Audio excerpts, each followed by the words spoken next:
আসসালামু আলাইকুম গাইস, কেমন আছেন আপনারা সবাই? আপনাদের জন্য আমি আজকে একটা কাতলা মাছের রেসিপি নিয়ে আসছি। প্রথম দেখুন, এখানে 1 চামচ হলুদের গুঁড়া, 1 চামচের কম হবে একটু মরিচের গুঁড়া, 1 চামচ আমি এখানে লবণ দিয়ে দিছি, একটু ধনিয়ার গুঁড়া দিয়ে দিছি। তো সব কিছু দিয়ে এখন আমি ভালো করে হাতে মাইখা নেব মশলাটা। আর মশলাটা হাতে মাইখা তারপরে কিন্তু আমি এখানে মাছটা ভাজা নেবো।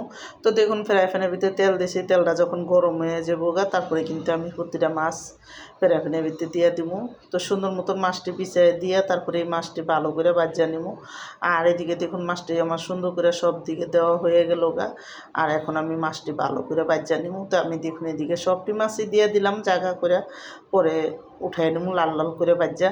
তো আমি একটু মাছ ভাজাটা ভালো পছন্দ করি, আমাদের ঘরে ভাজা মাছ না হলে কেউই খাইতে চায় না বেশি একটা।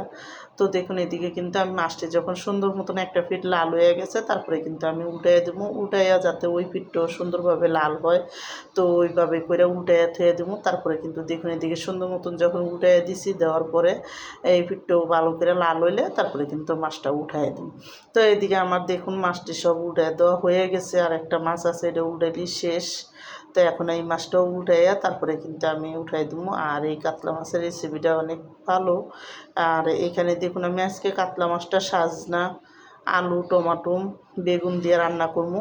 তো দেখুন এদিকে আমি মাছটা যখন হয়ে গেছে একটা সাইডে রেখে এদিকে আধা কাপ পেঁয়াজ দিয়ে দিছি, আর আধা কাপের কম একটু তেল দিছি। তো তেলটা দিয়ে ভালো করে পেঁয়াজটা হালকা একটু যখন নরম নরম হালকা লাল হয়ে আছে, 2 চামচ আদা রসুন বাটা, 1.5 চামচ ধনিয়ার গুঁড়া, 1.5 চামচ মরিচের গুঁড়া, আর এখানে 1 চামচের একটু বেশি হলুদের গুঁড়া দিচ্ছি, স্বাদ মতো লবণ দিয়ে দেবো এখানে 1 চামচ দিয়ে কিন্তু আমি এখন পানি দিয়ে দেবো যাতে মশলাটা না পুড়ে যায়। এবার এই পানিটা দিয়ে সুন্দর করে মশলাটা কষাই নেবো।